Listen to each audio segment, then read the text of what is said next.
Alhamdulillahirabbil alamin. Allahumma shalli ala Muhammad wa ala ali Muhammad. Kepada yang kami hormati dan kami muliakan Ustaz Dr. Haji Agus Prianta serta Bapak Ibu dan saudara semua jamaah Sabtu pagi yang insyaallah dirahmati Allah. Sebelum kajian pada pagi hari ini, Sabtu 20 Dzulhijjah 1447 Hijriah dimulai. Perkenalan kami menyampaikan beberapa informasi infak dan juga wakaf. Untuk pemasukan pemasukan infak Sabtu 2 pekan yang lalu sebesar Rp423.000, sehingga sampai saat ini masih ada saldo Rp4.898.500. Kemudian untuk pemasukan wakaf ada sebesar Rp466.000, hingga sampai saat ini masih ada saldo Rp8.758.500. Demikian jazakumullahu khairan kepada para donatur semua. Saya wassalamualaikum warahmatullahi wabarakatuh.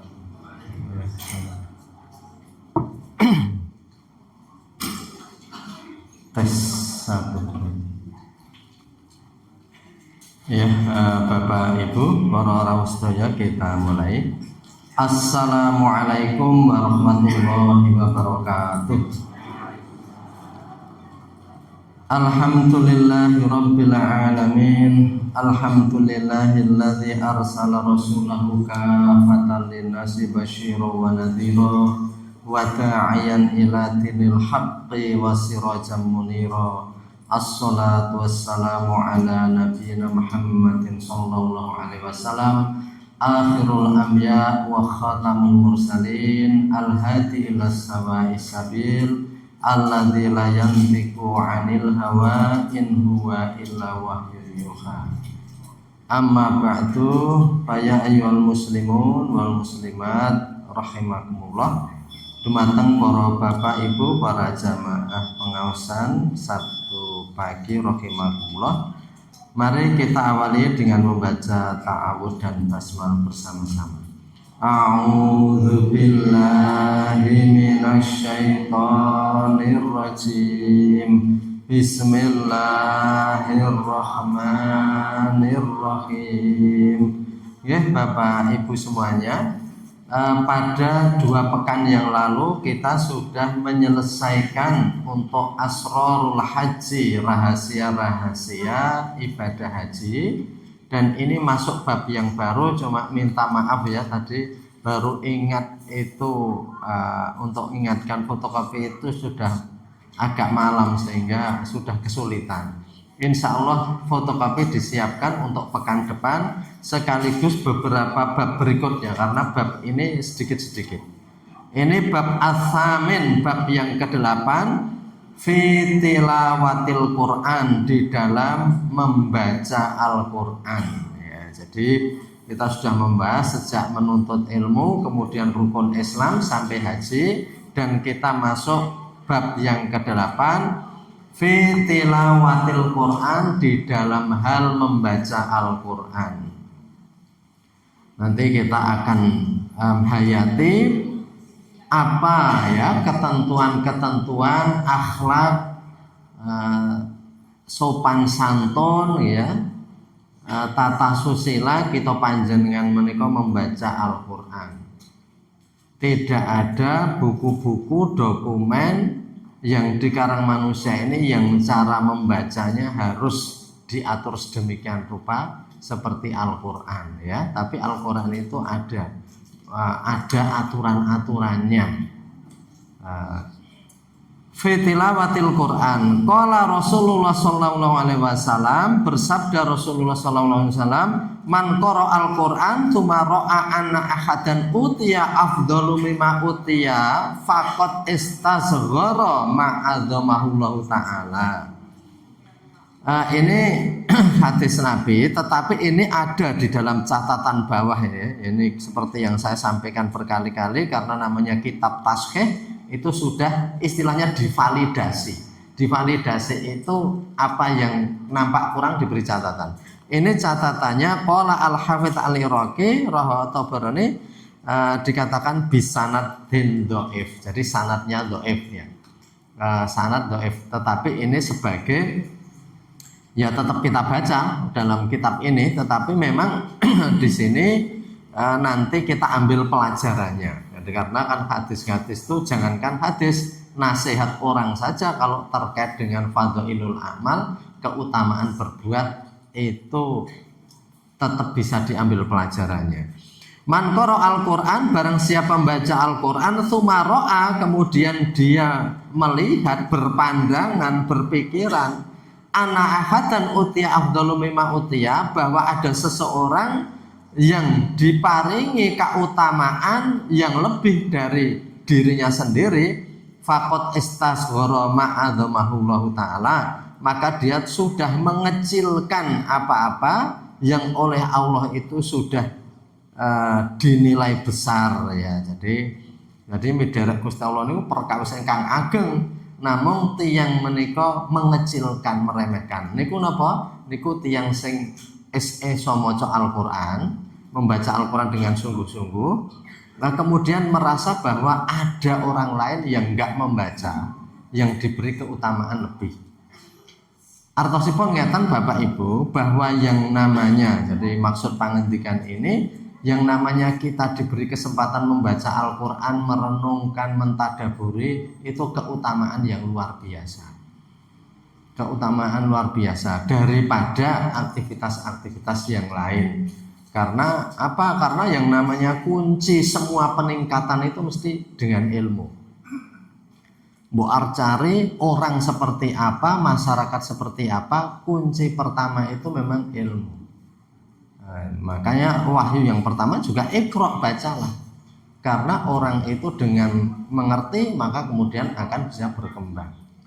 Jadi kunci pertama dengan baca Al-Quran itu kita akan memperoleh ilmu hidayah ya, ilmu yang ada petunjuknya di dalamnya. Maka ya jangan meremehkan kesempatan agar kita itu bisa membaca Al-Quran. Jadi kita kan sering mengusahakan agar membaca Al-Quran itu ada kerutinan. Walaupun di dalam sholat itu sudah membaca Al-Quran, tetapi bahwa kita memang niat nyelake waktu membaca itu memang sesuatu yang harus kita lakukan. Barotilil Qur'ana tartila dan sebagainya, perintah-perintah membaca itu banyak. Jadi monggo kita panjenengan yang belum nyelake memang harus diselake. Ya sedikit demi sedikit, lama-lama nanti kemudian akan bertambah. Nah, jadi orang yang memang baru terkadang kan gini, sudah membaca walaupun nggak rutin ya sudah lebih baik. Tetapi kalau kemudian kita rutinkan walaupun sedikit, tapi itu rutin, insya Allah itu lebih baik. Karena salah satu hadis itu kan, salah satu amal yang baik itu dawamul abdi wa in qala, ya ini dawam itu ajeknya seorang hamba dalam menjalankan sesuatu, wa in qala, walaupun sedikit. Ya kalau sudah terus menerus nanti bisa per hari itu berapa halaman, atau per hari berapa ruku, atau malah kalau yang ideal itu kemudian ada yang one day one juz ya, itu sudah lebih ideal lagi. Kita baru begitu itu kalau bulan-bulan Ramadan ya paling enggak. Tapi kita pokoknya harus berusaha merutinkan. Jadi diselake ya, karena kalau sesuatu tidak selake itu orang merasa sibuk terus ya. Jadi orang yang nggak ada jabatan ya sibuk, yang punya jabatan ya sibuk, jabatan tinggi ya sibuk, jabatan tengah semua mengatakan sibuk. Jadi kalau nggak diselake nggak bisa. Jadi karena itu memang kita harus mengalokasikan waktu untuk seperti itu. Nah, yang selanjutnya Itu juga ada hadis waqala alaihi salatu wasallam ma min syafi'in afdalu manzilatan indallah yaumil qiyamah minal Qur'an la nabiyyun wala mulkun wala malikun wala ghairuhuma. Tidak ada penolong yang lebih utama kedudukannya di sisi Allah pada hari kiamat selain Quran itu sendiri yang akan menolong. La nabiyun, bukan nabi, wala malikun, dan bukan raja, wala ghairuhuma, dan juga bukan selain nabi dan raja itu. Inti dari nasihat ini adalah Al-Quran itu ya yang akan memberikan pertolongan kita itu Al-Quran itu melebihi dari semuanya. Nah ini ada catatannya sudah dalam taskih ini gitu ya. Rawahu Abdul Malik bin Habib min riwayat Sa'id bin Salim mursalan. Jadi mursal bukan hadis sahih ya. Mursal tetapi ya hadis tapi itu posisinya lemah. Tapi ada hadis sahih yang sejenis apa? Iqra'ul Qur'ana fa innahu yaji'u yaumal qiyamati syafi'an li sahibihi atau syafi'an lima ji'tu bihi. Itu ada beberapa hadis ya yang memang sudah diteliti kesahihannya yang mengatakan memang pada hari kiamat nanti Iqra'ul Qur'an, bacalah Al-Qur'an fa innahu yaji'u yaumal qiyamah, maka sungguhnya Al-Qur'an itu akan datang di hari kiamat syafi'an li sahibihi, akan menjadi penolong. Jadi Al-Quran itu yang akan menolong kita.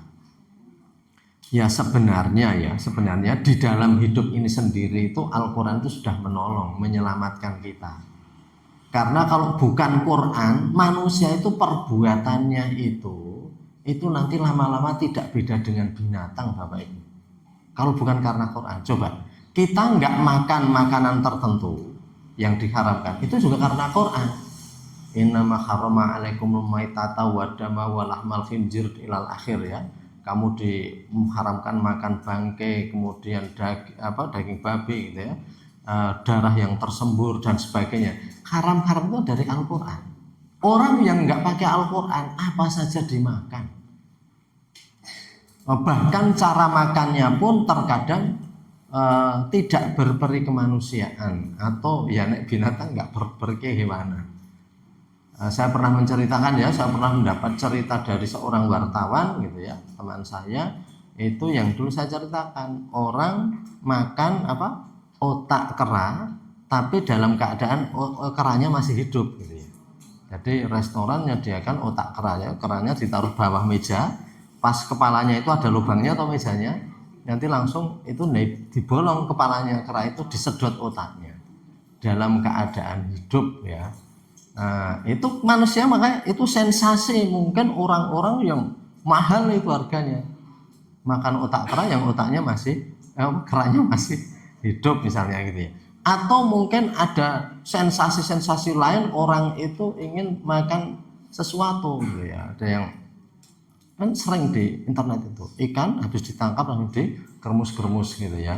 Nah, masa enggak dibunuh dulu ya. Jadi dalam kaidah hidup itu langsung wong kita itu ya, kalau ikan memang nggak ada perintah menyembelih karena bangkainya juga halal, as-samak wal jarod ya. Jadi ikan dan belalang itu nggak perlu disembelih ya boleh gitu ya.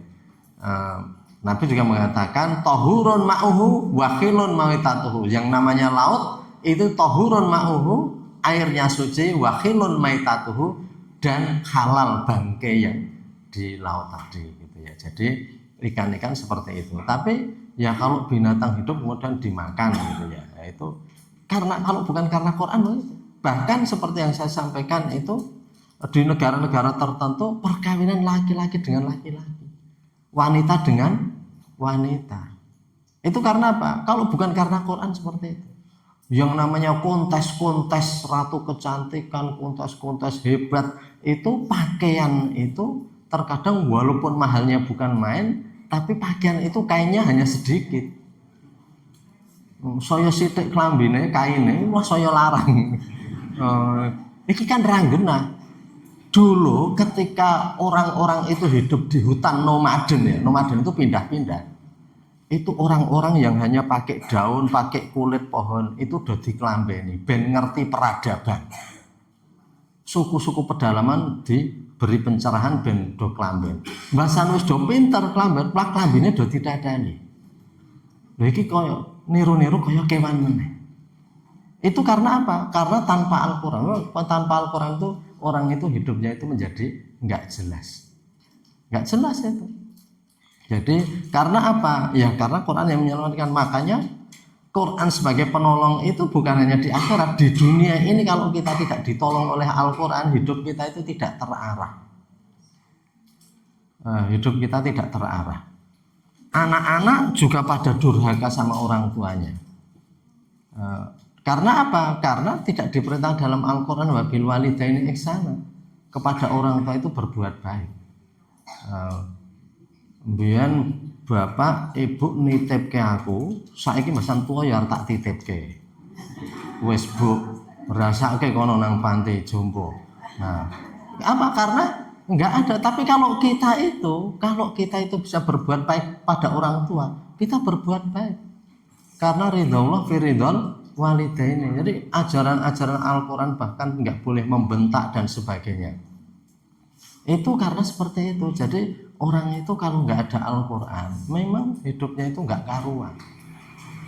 Bahkan kenikmatan hidup dan kesuksesan hidup itu orang nggak punya ukuran, ya. Jadi sebenarnya saadah, kebahagiaan hidup itu seperti apa?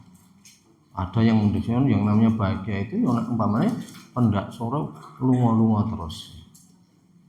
Kabeh tempat yang menarik dikunjungi ya, wih bahagia gitu. Atau mungkin yang bahagia itu yang iso mangan ganti-ganti terus.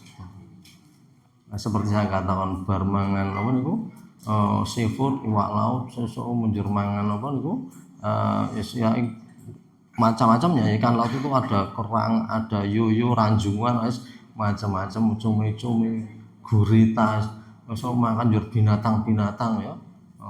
Binatang dari pemene gajah, rusa, semua pangan ya. Jenis burung ya kalkun, entok, burung elang, gagak, kabeh pangan ya. Itu baru sensasi dan baru hebat kalau orang makan. Itu kabarnya seperti, tapi dalam Al-Quran yang tidak ya. Konsep kebahagiaan dalam Al-Quran itu seperti apa? Apa harus seperti itu ya? Maka kembali ke tadi ya. Jadi Al-Quran itu sudah merupakan penolong dalam dunia hidup ini. Kalau kita tidak diarahkan Al-Quran, tentu hidup kita itu tidak karuan. Kita nggak tahu yang baik mana, yang buruk mana. Karena manusia itu tanpa Al-Quran nggak punya standar. Yang dulu katanya buruk sekarang jadi baik. Yang dulu katanya baik sekarang jadi buruk. Itu kalau standar manusia. Standar manusia itu seperti itu, gerek luweh oke sing endi. Ya. Nek luweh oke sing A, maka A itu jadi baik karena katanya sudah umume wong. Ya. Umume wong seperti itu gitu ya. Tapi kalau Al-Qur'an walaupun orang itu umumnya tidak begitu, ya yang baik tetap menurut Al-Qur'an. Ya. Jadi itu betul. Dalam hidup orang itu lama-lama tidak punya pedoman ya, pedoman dalam hidup. Ya itu arti syafi'an. Jadi hari kiamat nanti Al-Quran memang akan menjadi penolong bagi orang-orang yang membaca ahlul Quran ya. Ahlul Quran yang membaca dan mengamalkan Al-Quran ya. Mengamalkan Al-Quran. Kemudian ini hadis selanjutnya gitu ya. Itu juga dikatakan Qala Rasulullah qala sallallahu alaihi wasallam innallaha azza wa jalla qara'a Thaha wa Yasin qabla ayakhluqal khalqa bi alfai amin falama sami'atil malaikatul Qur'an al-Qur'ana qalat tubali ummatin yanzilu alaihim hadza wa tubali ajwafin tahmilu hadza wa tubali alsinatin tantiku bihadza. Jadi ini juga ada catatannya hadis ini ya dengan min hadis Abi Hurairah bisanad dhaif ya. Ini rawahu Daruqut Ad-Darimi ya. Rawahu Ad-Darimi. Jadi sanad itu jalurnya ya. Diberikan dhaif ini hadis ini dhaif, tapi ini merupakan fadhailul a'mal ya, keutamaan. Jadi bahwa Allah itu membaca surat Toha dan Yasin sebelum menciptakan semua yang ada ini bi alfai amin ya. Jadi ribuan tahun sebelumnya ya. Falamma sami'at, sebelum penciptaan. Falamma sami'atil malaikatu Al-Qur'an, ketika malaikat mendengar Allah membaca Al-Qur'an itu, malaikat itu berkata, tubali umatin yanzilu alaihim hada. Berbahagialah sebuah umat yang diturunkan atas mereka Al-Qur'an ini. Jadi malaikat itu sebelum Al-Qur'an turun mengatakan, bahagia sekali orang umat itu yang dapat Al-Qur'an ini. Watu bali ajwaf tahmilu hadza, dan berbahagialah jauf itu ya lambung ya, ajwaf tahmilu hadza, lambung yang membawa Al-Qur'an ya, artinya orang yang memegang Al-Qur'an. Watu bali alsinaten tantiku bihadza, dan berbahagialah lesan-lesan yang selalu mengucapkan kitab ini. Jadi itu perkataan para malaikat terhadap Al-Qur'an itu. Artinya para malaikat sendiri ini walaupun di sini ini hadis itu sanadnya dhaif ya. Sanadnya dhaif tadi sudah disebut di kitab Tazkiyah ini. Tapi di situ ada pelajaran bahwa intinya itu Al-Qur'an itu sangat mulia, merupakan karunia Allah yang luar biasa. Berbahagialah umat yang diturunkan atas mereka Al-Qur'an ini. Maka Al-Qur'an itu kan dikatakan salah satu mukjizat Nabi. Mukjizatnya Nabi Musa itu tongkat, tapi sekarang kan nggak ada lagi. Tongkatnya Nabi Musa di mana? Mukjizat itu hanya berlaku ketika itu saja. Nabi Isa bisa menghidupkan orang mati, gitu ya. Atau Nabi Ibrahim bisa mendinginkan api, yaitu ketika itu saja. Tapi mukjizat Nabi Muhammad Al-Qur'an ini sampai akhir zaman.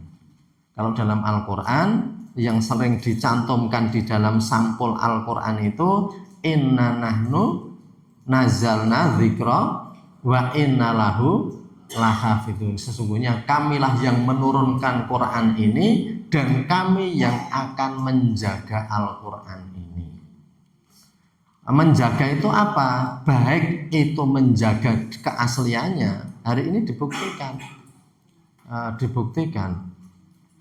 yang namanya penghafal Al-Qur'an di dunia ini ratusan ribu, dan nggak ada kitab yang dihafalkan ya, yang dihafalkan sepersis Al-Qur'an itu tidak ada. Cari kitab apapun juga gitu ya. Jadi itu artinya bahwa memang Al-Qur'an Allah itu menjaga.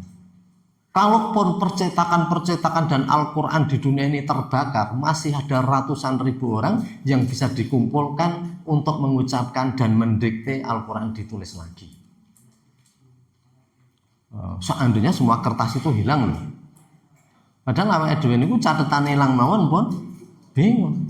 Rasa Quran setebal itu catatane wingi ndi? Catatane hilang itu ilmune hilang. Bocah-bocah catatane hilang, file hilang, hilang ilmunya. Apalagi anak sekarang. Anak sekarang itu ilmu kan tidak dijaga di sini, tapi dijaga di apa-apa dipoto, catatan foto jegreng. Nah, begitu hilang datanya niku wis hilang. Makanya sakniki Bapak Ibu, sakniki niku di dunia ada yang namanya cloud, ya, penyimpanan bersama. Jenengan upload video nang YouTube, nang Facebook niku disimpan di sebuah data yang sangat besar. Teng pundi awake dhewe mboten ngerti. Nek kalih riko sing duwe pusat data dipateni, ilang kabeh niku. Wong dadi bodoh ndadak. Karena kabeh do buka datane. Dan niku ilang, niki ilang. Mulane niki nggih bahaya niki. Nek kabeh wong do di-upload nang drive istilahnya nggih.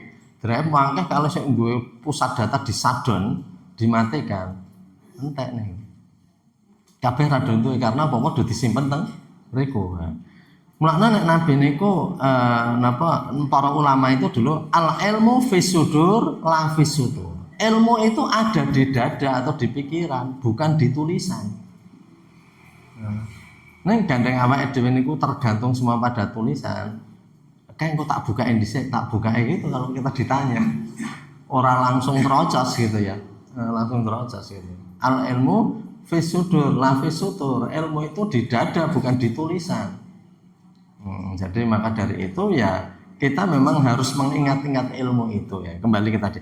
Jadi seandainya kertas di dunia ini dihanguskan semuanya, atau misalnya saja ada orang yang sangat benci pada Al-Quran dan kemudian semua Al-Quran dimusnahkan, dengan mudah ribuan, ratusan ribu atau malah jutaan orang dikumpulkan untuk ditulis ulang, itu Allah akan menjaga. Allah akan menjaga ya. Jadi zaman dulu ya, sebelum ada teknik-teknik tahfidzul Quran yang canggih, itu orang menghafal Quran itu kan lama karena caranya biasa. Tapi sekarang Quran saja sudah bisa dibikin berbagai warna untuk khusus untuk tahfidz itu, dan itu bisa lebih cepat ya cara penghafalannya itu. Subhanallah. Jadi enggak ada kitab yang dihafal seperti Al-Quran. Itu Allah menjaga Al-Quran. Kemudian Allah juga menjaga isi Al-Quran itu tidak ada yang bisa dikatakan kuno atau ketinggalan zaman. Jadi kalau saya sudah sering menyampaikan, kalau Al-Quran itu ditafsirkan, tafsirnya itu bisa ada terus. Saya berikan contoh. Misalnya Alhamdulillahirabbil alamin, segala puji sedaya pangalembana menika agungipun Gusti Allah ingkang nguwaosi sedaya alam. Alamin itu jamak dari alam. Satu alam. Kalau alamin itu banyak alam. Alam apa saja? Alam itu banyak sekali. Nanti ada alam kubur ya, atau alam barzah, alam roh, alam malakut, alam azali, alam warna-warna. Jadi Al-Quran itu jadi segala puji bagi Allah itu Rabb seluruh alam. Kan terkadang manusia zaman modern itu bingung karena ada orang katanya hilang kemudian muncul lagi, dan katanya dari alam tertentu. Kalau ilmu pengetahuan kesulitan menjelaskan, tapi kalau dalam Islam yang namanya Allah itu sangat berkuasa menciptakan alam yang berbagai macam. Alam jin misalnya gitu ya, itu ada di sini tetapi beda alam. Itu saja kita sudah nggak bisa melihat. Kita mengatakan kok aku ora tau senggolan ya karo jin dan sebagainya. Padahal jin juga ada di alam itu. Buktinya Rasulullah suatu saat ngajak sahabat, dan Rasulullah itu menceritakan kepada sahabatnya tadi, sahabat Nabi itu, bahwa itu adalah jamaah saya dari kalangan jin. Juga Nabi mengatakan, ketika saya pernah menceritakan dulu ya dalam sejarah itu, bahwa ada ibu-ibu yang karena takut dengan Umar bin Khattab, sehingga begitu Umar bin Khattab datang saja, ibu-ibu itu langsung ceplakep. Yang tadinya ibu-ibu itu ramai sekali. Begitu Umar bin Khattab assalamualaikum, ibu-ibu langsung diam semuanya. Lalu Rasulullah nanya, hei ibu-ibu niku napa jenengan kok langsung do meneng niku tekno niku enten napa? Bukan Umar bin Khattab. Kenapa Umar bin Khattab sih tanya, hei ibu-ibu kenapa saya datang kok langsung jenengan ini do meneng kabeh? Ibu-ibu nggak berani jawab, tapi Rasulullah mengatakan mungkin mereka itu do wedi karo kowe he Umar bin Khattab. Wong-wong kuwi do wedi karo sampeyan kuwi. Ibu-ibu menjawab toh, nggih, leres niku. Awak dhewe niku do wedi kalih Umar. Njur Nabi ngindakno, seandainya aja meneh ming jenengan, seandainya jin itu ketemu Umar bin Khattab di satu gang, maka jin itu tentu akan balik nyari jalan yang lain ben ra ketemu Umar ben bathuk saking Umar niku medeni sik wedi rameng menungso nih kalangan jin sing ra bener do semingkir. Nah, jadi itu artinya alam itu kan ada di situ. Jadi alamin itu nanti bisa terus ditafsirkan terus ya. Jadi kalau wallahu a'lam ada enggak yang namanya manusia piring terbang itu ada benar atau enggak? Yang namanya UFO ya, UFO nggih. UFO itu singkatannya Unidentified Flying Object. Objek terbang yang tidak dikenali oleh manusia tapi tiba-tiba datang.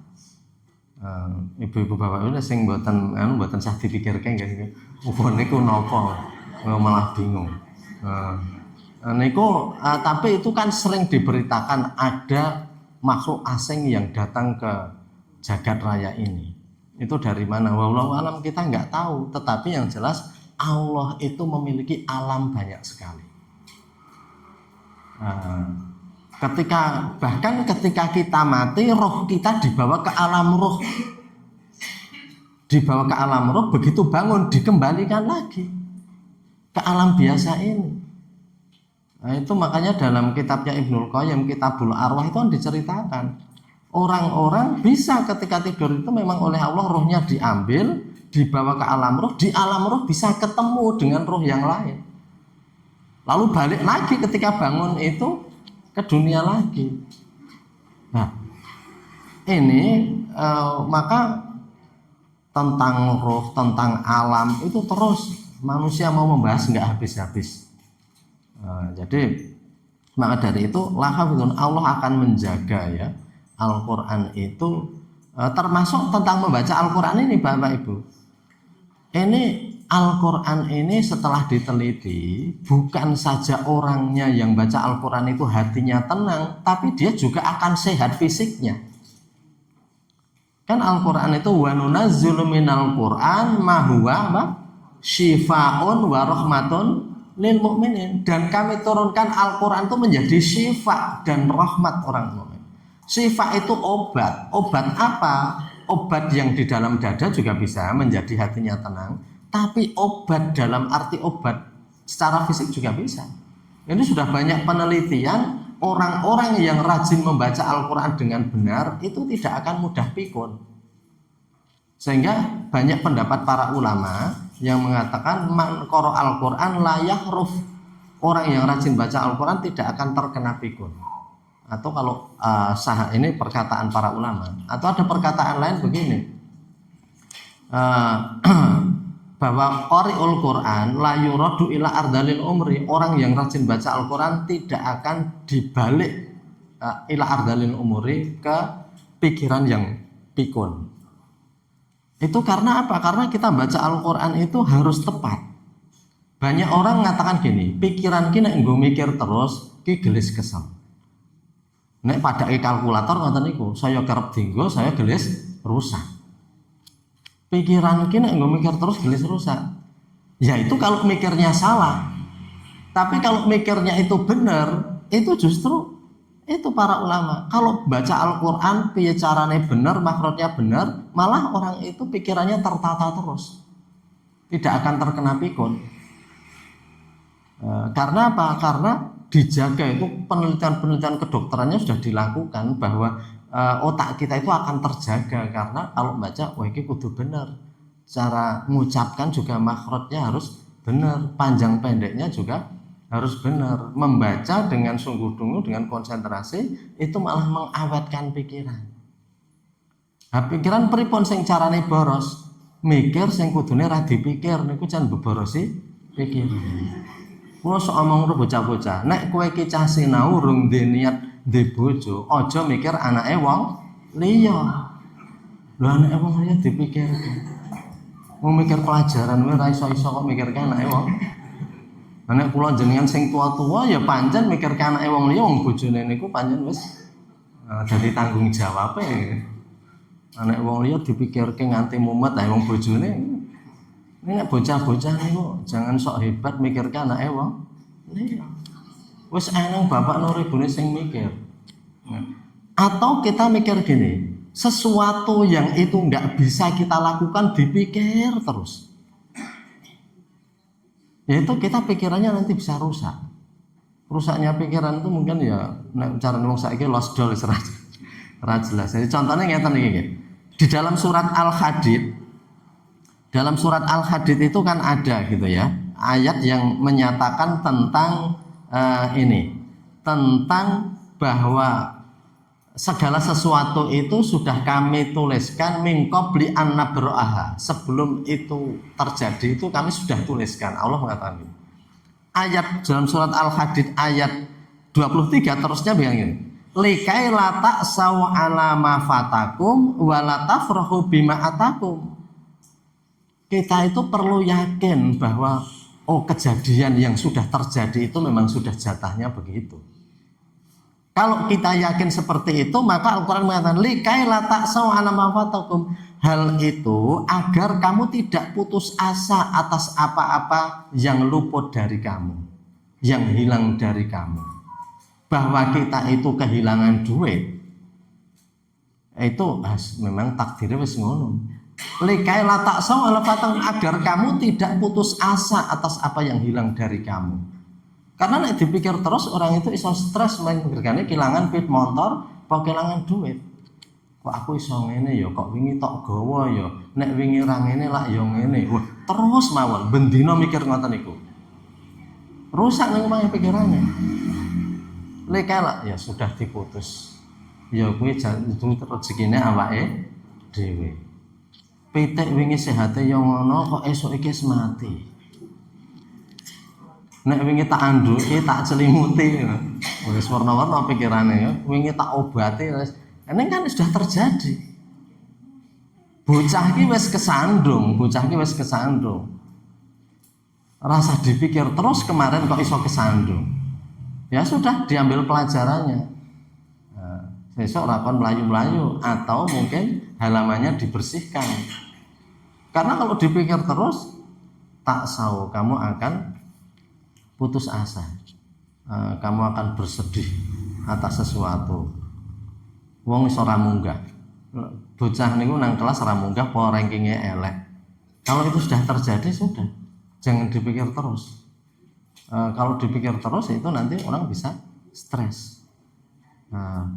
Kok aku mbiyen ra nglamar gawean kae, kok aku mbiyen ra milih gawean kae. Koncoku sik nang kono dadine saiki ngene, aku saiki ngene. Enggak bisa lagi itu dipikir. Tak pengen dadi bayi meneh wae lah, ora iso. Itu latak so'ana fatakum wa la tafrahu bima atakum, dan agar kamu itu jangan bersukacita, euforia atas apa-apa yang kamu dapatkan.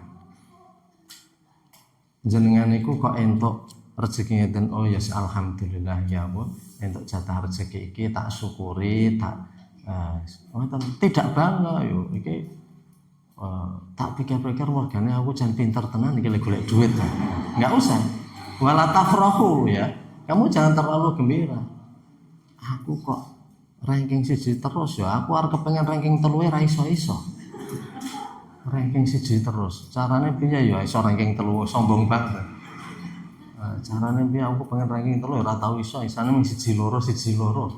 Nah, misalnya jangan terlalu sombong juga. Jangan terlalu sombong ya. Artinya ini bahwa ya itu roh Gusti Allah jenengan jatah niku. Jatah gampang rezeki jenengan niku. Jenengan jatah niki tidak menyombongkan bahwa itu memang hadza min fadli rabbi. Jadi itu maka Al-Qur'an itu kalau kita hayati, kita ikuti itu memang sifat, dia obat. Secara fisik pun kita bisa mendapatkan nyatanya otak kita itu akan lebih sehat. Kalau kita itu memang begitu dalam Al-Quran itu. Jadi hidup itu kita akan lebih tertata. Saya lanjutkan. Fadlu fi dzammi tilawatil ghafilin ya. Fadlu keutamaan, benjang fotokopi ini bidang ya. Fadlu keutamaan fi dzammi tilawatil ghafilin, faslun pasal bab fi dzammi tilawatil ghafilin ing dalam zamun itu mencela, bab ing dalam mencela tilawatil ghafilin, tilawah utawi pembacaan Al-Qur'an oleh orang-orang yang ghafil. Ghafil niku lalai. Ghafilin, enten kitab jenenge Tambihul Ghafilin, peringatan bagi orang-orang yang lalai.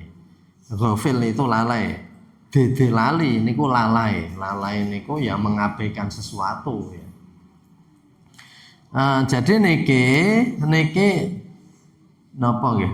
Celaan. Jadi dicela menika dipun ngendikani awon nggih kalian Allah kalian Rasul. Napa sik dingendikani awon niki babakan wong sing maca Al-Qur'an ning nglirwake Al-Qur'an niku dhewe. Qala Anas bin Malik, berkata Anas bin Malik, rubbatalin lil Qur'ani wal Qur'anu yal'anuhu. Rubba itu betapa banyaknya, piro-piro ukahe. Betapa banyaknya orang yang talen membaca Al-Qur'an, talen bertilawah terhadap Al-Qur'an, wal Qur'an yal'anuhu, tetapi mereka dilaknat oleh Qur'an itu sendiri. Menika artosipun menapa? Artosipun ini banyak orang baca Al-Qur'an tapi dia itu dicela, dilaknat. Karena apa? Karena dia ya membaca dan tidak menghayati, tidak mengamalkan. Jadi kalau kita membaca Al-Qur'an, ya kita itu berusaha memahami dan kemudian mengamalkan. Pripun nek mboten saged maknanipun, nek mboten saged maknanipun ya dalam hati kita pikirkan bahwa maknanya itu ya kebaikan-kebaikan. Pancen amargi mboten gampil nggih, nulis sinau basa Arab niku nggih ora gelis. Niku kula musal-musal ngaturke. Wong sing do sekolah nang MTS Karoman mawon mangke umpamane lulus niku dereng mesti njur paham Al-Qur'an. Padahal basa Arab diajarke 3 tahun. Nganggo PR, nganggo buku paket, nganggo ujian. Napa maneh sing do ngaji ra neng ujian. Ranyatet barang mboten kudu di ujikan, mboten kudu niku nek umpamane kok njur lela-leli niku lak ya wajar. Wong sing nganggo ujian mon do leli. Niki kagem negasaken bilih niku mboten gampil. Namung kita panjenengan lak saged ngrambyang. Oh yes, Al-Qur'an iki isine perkara ingkang sae. Al-Qur'an menika isinipun perkara ingkang sae menika kita saged maknane. Mungkin Al-Fatihah niku mboten do hafal kabeh artine, ning paling mboten awake dhewe ngerti garis besare. Bismillahirrahmanirrahim, kelaban nyebut asma Allah, alhamdulillah segala puji niku nggih kita panjenengan oh artine insyaallah apik, artine nyuwun pitadah dumateng Gusti Allah, nyuwun ditebihke sakingan mboten sae ya, arti secara umum. Menika nggih pancen kita kedah berupaya, mungkin tidak usah detail tetapi kita itu mangertos. Jadi insya Allah menawi kita panjenengan asring maca Al-Qur'an niku kita ngerti gambarane wong sing jenenge piwucal agami niku lak teng pundi-pundi papan. Panjenengan umpami nggih enten ngantenan kok ling maca niku njur surat niku lho. Wa idza asabatu musibah qalu innalillahi wa inna ilaihi raji'un. Kula kinten jenengan nggih mak plenggong. Nek lelayat nek niku nek gatekke lho nggih. Kok kae innalillahi po tidak salah tempat niki nggih. Kudune nang pamitan jenazah iki malah. Sami nek nanggon pamitan jenazah jenengan layat ning layat ramong dhewe lho. Jenengan layat njur ayate sing diwaca kan wa min ayati an khalaqakum lakum min anfusikum azwajan litaskunu ilaiha wa ja'ala bainakum. Iki ayate kan pernikahan kok malah diwaca nanggon sripah. Paling mboten ya jenengan ra ngerti artine ning ngerti grambyangane. Wong ngaji kecilik kok. Tekan kene ngaji puluhan tahun. Paling mboten lah kenal ayat-ayat niku. Ayat-ayat niku kenal. Tak dongake ya le sumum bukmun umyung. Ra mungkin nek wong sok ngaji ra mungkin. Sumum bukmun umyung niku kan bisu tuli. Tak dongake ya le mung-mung bisu tuli ra mungkin lah. Niku mesti niku muga-muga penjahate karo Gusti Allah kaya diparingi sumum bukmun umyung sehingga kowe tetep sluman-slumun slamet. Nah, paling mboten ngerti grambiangan niku, senajan ra ngerti detaile. Niki wajibe wong golek ilmu niku mergane ngoten niku ben urip tertata. Kula kita jenengan gatoske nggih sithik-sithik nggih. Tidak harus tahu persis, tapi nek enten sesuatu yang salah niku iso ngrambiang ngoten. Oh iya iki ayat iki ketoke sok diwaca nek ning sripah kae. Nah, ngoten paling kok jenengan preso. Jadi ora kudu detail per detail nggih. Nek monggo nek sing wektu dan kesempatan masih memungkinkan yaitu memaknai lebih bagus. Kula sampun nate ngaturke. Ada seorang non muslim ahli bedah dari Prancis jenenge Dr. Maurice Bucaille.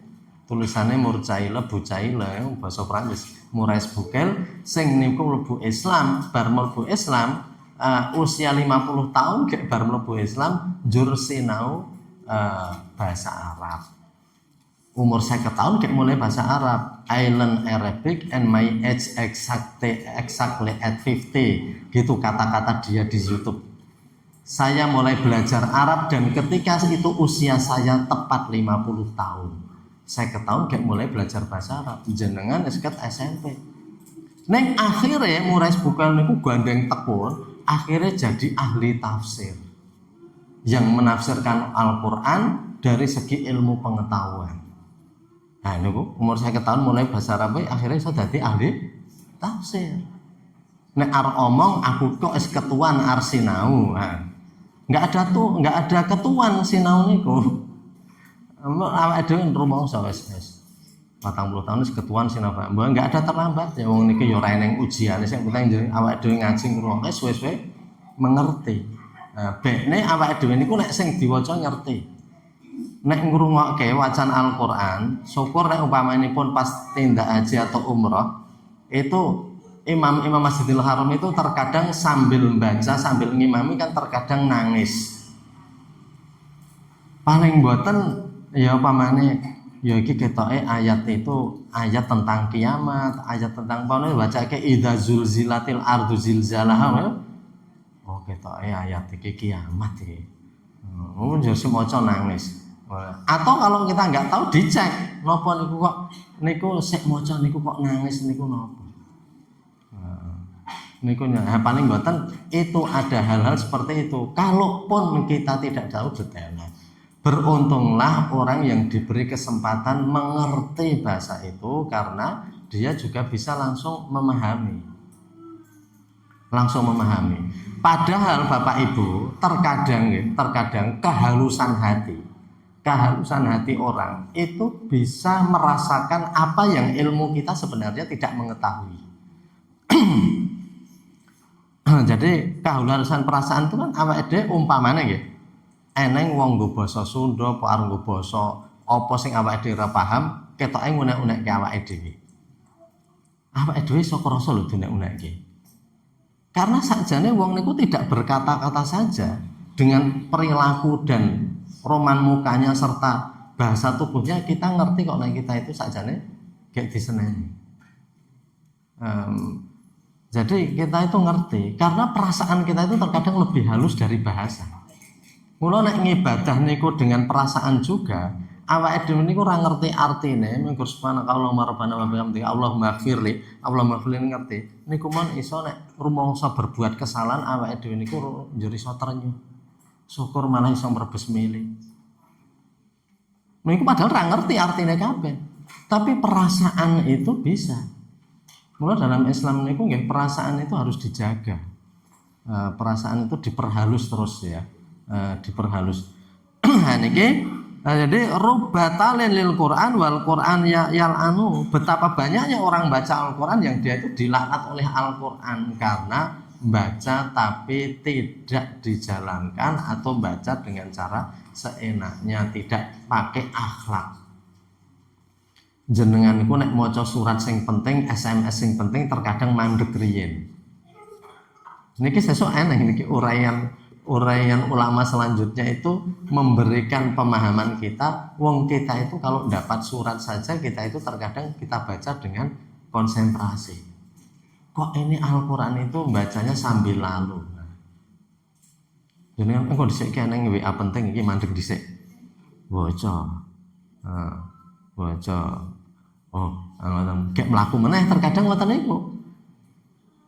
Gek nyapu kok eneng WA lho, linggori. Bu, wis tak transfer duit semene. Kok ketok transfer lho baca konsentrasi nek bangsane duit. Bangsane duit ngene iki. Nggih, menika dumugi riki, besok kita lanjutkan sekali lagi. Insya Allah 2 pertemuan selesai untuk tilawatil Quran. Karena di sini hanya 3 halaman, ya. Jadi besok dengan fotokopi yang besok kita bisa menelaah ini. Baru selanjutnya nanti fil adzkar wa da'awat, tentang zikir dan doa, ya. Bapak Ibu para jamaah sedaya, demikian yang bisa kita bahas pada kesempatan pagi hari ini. Semoga semakin memberikan kepada kita semuanya pemahaman yang kemudian bisa semakin meluruskan amal kita semuanya. Amin ya rabbal alamin. Ada khilaf, mohon maaf. Mari kita akhiri dengan doa penutup majelis. Subhanaka Allahumma bihamdika asyhadu an la ilaha illa anta astaghfiruka wa atubu ilaik. Alhamdulillahirabbil alamin. Assalamualaikum warahmatullahi wabarakatuh.